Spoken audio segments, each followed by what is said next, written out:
Gold, trusted gold buyers. మీరు తాకట్టు పెట్టిన బంగారాన్ని విడిపించి ఈ రోజు ఉన్న మార్కెట్ ధరకు కొనబడను.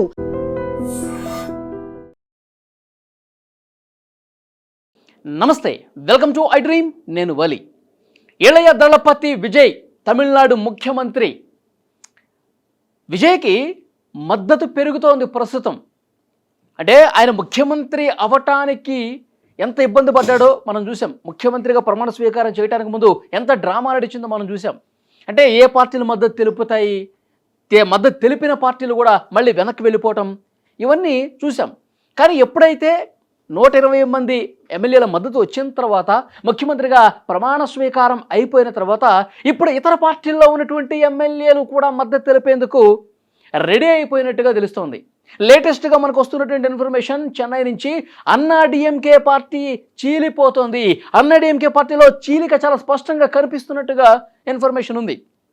ఎందుకంటే యాక్చువల్గా ఆదివారం రోజు విజయ్ ప్రమాణ స్వీకారం చేశారు. అంతకంటే ఒకరోజు ముందు అన్నా డిఎంకే పార్టీలో ఒక మీటింగ్ జరిగిందండి. ఆ మీటింగ్లో ఆ పార్టీకి సంబంధించిన ప్రధాన కార్యదర్శి ఎడప్పాడి పళనిస్వామి, అలాగే ఆ పార్టీలో ఉన్న ఇతర సీనియర్ నాయకులు ఉన్నారు కదా, మాజీ మంత్రులు షణ్ముగం, వేలుస్వామి. సో వీళ్ళందరూ ఒక మీటింగ్ పెట్టుకున్నారు. అంటే ఆ పార్టీకి సంబంధించి శాసనసభ పక్షనేతగా ఎవరుండాలి, శాసనసభ కమిటీ అధ్యక్షుడిగా ఎవరుండాలి, ఎవరి పాత్ర ఏంటి, ఇవి నిర్ణయించే సమయంలో ఒక చర్చ జరిగిందట ఆ పార్టీ మీటింగ్లో. విజయ్కి మనం ఎందుకు మద్దతు తెలపకూడదు అని ఒక పెద్ద ఎత్తున చర్చ జరిగింది. విజయ్ ముఖ్యమంత్రి కావడానికి చాలా పార్టీలు ముందుకు వస్తున్నాయి, వెనక్కి వెళ్ళిపోతున్నాయి, ఒక డ్రామా నడుస్తుంది, స్టాలిన్ ఇదంతా ఆడిస్తున్నట్టుగా క్లియర్గా కనిపిస్తోంది. కానీ మనం ఎందుకు మద్దతు తెలపకూడదు? అసలు భారతీయ జనతా పార్టీతో కలవటం వల్లే, అన్నాడీఎంకే భారతీయ జనతా పార్టీతో కలవటం వల్లే ఇలాంటి వ్యతిరేకమైనటువంటి ఫలితాలు వచ్చాయి, ప్రతికూలమైనటువంటి ఫలితాలు వచ్చాయి. అదే ఒంటరిగా పోటీ చేస్తుంటే బీజేపీ లేకుండా మనకి ఇంకా మెరుగైన ఫలితాలు వచ్చాయి కదా. పళనిస్వామి, నువ్వు తీసుకున్నటువంటి నిర్ణయాలు చాలా తప్పు, నీ వల్లే పార్టీ పరిస్థితి ఇంత అధోగతి పాలైపోయిందని చెప్పి పళనిస్వామికి, అలాగే ఈ సీనియర్ నాయకుడు షణ్ముగానికి మధ్య తీవ్రస్థాయిలో వాగ్యుద్ధమే జరిగింది. ఆయన ఆ మీటింగ్ నుంచి లేచి వెళ్ళిపోయాడు అని కూడా చర్చ జరిగింది. ఆ మీటింగ్లో విజయ్కి మద్దతు ఇస్తే తప్పేంటి, మనం విజయ్ పార్టీతో కలిసి నడిస్తే తప్పేంటి అని కూడా చర్చ జరిగిందట. కానీ దానికి పళనిస్వామి ఒప్పుకోలా. వెంటనే ఆ మీటింగ్ నుంచి ఉన్న పళంగా ఈ షణ్ముగం, వేలుస్వామి, ఇంకా ఆయన తరఫున ఉన్నటువంటి దాదాపు 30 మంది వరకు కూడా బయటకు వచ్చేసారంట. వచ్చేసిన తర్వాత వెంటనే ఈ షణ్ముగం ఇంట్లో ఇంకొక ఆఫీసులో మీటింగ్ పెట్టుకున్నారు. వీళ్ళు పళనిస్వామి వ్యతిరేక వర్గం మీటింగ్ పెట్టుకుంది. ఆ మీటింగ్లో ఈ వేలుస్వామిని శాసనసభాపక్ష నేతగా ఎన్నుకుందాం అని చెప్పి 38 మంది సంతకాలు చేశారు. ఆ 38 మంది కూడా రేపు 13వ తారీఖు బుధవారం రోజు తమిళనాడు అసెంబ్లీలో బలపరీక్ష ఉంటుంది కదా. ఎందుకంటే గవర్నర్ ఇది సంకీర్ణ ప్రభుత్వానికి నెంబర్స్ చూపించారు, ఓకే చెప్పాడు, మీరు ప్రమాణ స్వీకారం చేసుకోండి చెప్పేశాడు. కానీ తమిళనాడు అసెంబ్లీలో బలపరీక్ష అనేది ఒకటి ఉంటుంది. అది 13వ తారీఖు జరగబోతోంది. 13వ తారీఖు బలపరీక్షలో కూడా అన్నా డిఎంకేని ఇప్పుడు వ్యతిరేకిస్తున్నటువంటి ఆ పార్టీ నేతలు ఎవరైతే ఉన్నారో, పళనిస్వామిని వ్యతిరేకిస్తున్నటువంటి వర్గం ఏదైతే ఉందో, దాదాపు 38 మంది వీళ్ళు విజయ్కి మద్దతు తెలిపే అవకాశం ఉన్నట్టుగా తెలుస్తోంది. ఇప్పుడు 120 మంది ఉన్నారు విజయ్తో కలుపుకొని. ఇప్పుడు ఇంకొక 30 మంది, అంటే 158 మంది వరకు ఇక్కడ విజయ్కి మద్దతుగా నిలిచే అవకాశం ఉన్నట్టుగా చర్చ జరుగుతోంది. ఎందుకంటే పళనిస్వామిని విభేదించి వాళ్ళు ఒక చీలిక ఏర్పడి విజయ్ని సపోర్ట్ చేస్తే కనుక నిజంగా తమిళనాడు రాజకీయాల్లో ఇది ఒక సంచలనమైనటువంటి విషయంగా మారే అవకాశం చాలా స్పష్టంగా కనిపిస్తోంది. ఎందుకంటే అన్నా డిఎంకేలో, ఎందుకంటే ఇప్పుడు పళనిస్వామి తీసుకున్నటువంటి నిర్ణయాల వల్ల, బీజేపీతో కలిసి ప్రయాణం చేయడం వల్ల, అసలు బీజేపీతో కలవటమే తమిళనాడు ప్రజలు యాక్సెప్ట్ చేయలేదు.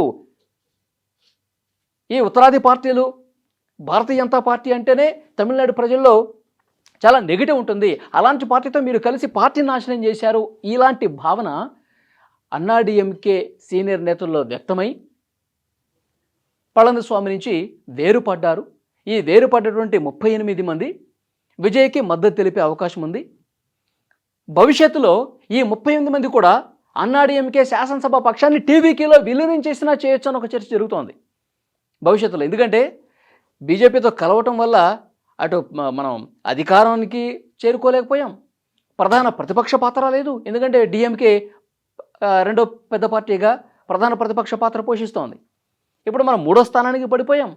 ఇక ఇలా ఉంటే రాజకీయ భవిష్యత్తే మనకు ఉండదని చెప్పి అన్నాడీఎంకేలో పళనిస్వామితో విభేదించినటువంటి నాయకులందరూ కూడా టీబీకేతో కలవబోతున్నారు. భవిష్యత్తులో మొత్తం ఆ పార్టీ శాసనసభ పక్షాన్ని విలీనం చేసినా ఆశ్చర్యపోవాల్సిన పని లేదు. నిజంగా అలాంటి విలీనమే జరిగితే 158 మంది ఎమ్మెల్యేల మద్దతుతో తిరుగులేనటువంటి మెజారిటీతో 5 సంవత్సరాల పాటు గుండె మీద చేయి వేసుకొని హ్యాపీగా పాలన సాగించేయచ్చు విజయ్. ఇప్పుడు ఆయన ముఖ్యమంత్రి కావడానికి ఎంత ఇబ్బంది పడ్డాడో మనం చూసాం. ఎట్లా ముఖ్యమంత్రి అయ్యాడో లేదో ఇతర పార్టీల్లో ఉన్నటువంటి నేతల మద్దతు కూడా ఇప్పుడు విజయ్కి లభిస్తోంది. సో 5 సంవత్సరాల పాటు సుస్థిరమైనటువంటి పాలన అందించడానికి అనుకూలమైనటువంటి వాతావరణం ప్రస్తుతం తమిళనాడులో కనిపిస్తుందన్నట్టు చర్చ వినిపిస్తోంది. సో చూడాలి, పరిణామాలు చాలా వేగంగా మారిపోతున్నాయి. ఈరోజు తమిళనాడు అసెంబ్లీలో ఎమ్మెల్యేల ప్రమాణ స్వీకారం అనేది జరుగుతోంది. సో ఇంకొక రోజులో ఈ బల పరీక్ష కూడా ఉంటుంది. ఆ బల పరీక్షలో అనూహ్యమైనటువంటి సంచలనమైనటువంటి నిర్ణయాలు కూడా జరిగి ఆ బల పరీక్ష సంచలనాలకు వేదిక కాబోతోంది. పెద్ద ఎత్తున విజయ్కి మద్దతు లభించబోతుంది అన్న ఒక చర్చ అయితే చాలా బలంగా అనిపిస్తుంది. చూద్దాం, ఈ అన్నాడీఎంకేలో వచ్చినటువంటి చీలిక మళ్ళీ ఏమైనా సద్దుమణిగి వాళ్ళు కాంప్రమైజ్ అయిపోయి ఇప్పుడు ఇతను ఎవరు షణ్ముగం అనే వ్యక్తి వేలుస్వామిని శాసనసభాపక్ష నేతగా చేద్దాము అంటున్నాడు. కాబట్టి ఇక పళనిస్వామి పాత్ర పరిమితం చేసేసి అన్నాడీఎంకేలో షణ్ముగం ఏమన్నా కీ రోల్ పోషించే అవకాశం ఉందా? అలా జరిగితే కనుక పళనిస్వామి దానికి కాంప్రమైజ్ అయితే కనుక అన్నాడీఎంకేలో వచ్చినటువంటి చీలిక కొద్దిగా సర్దుగా మారే అవకాశం ఉంది.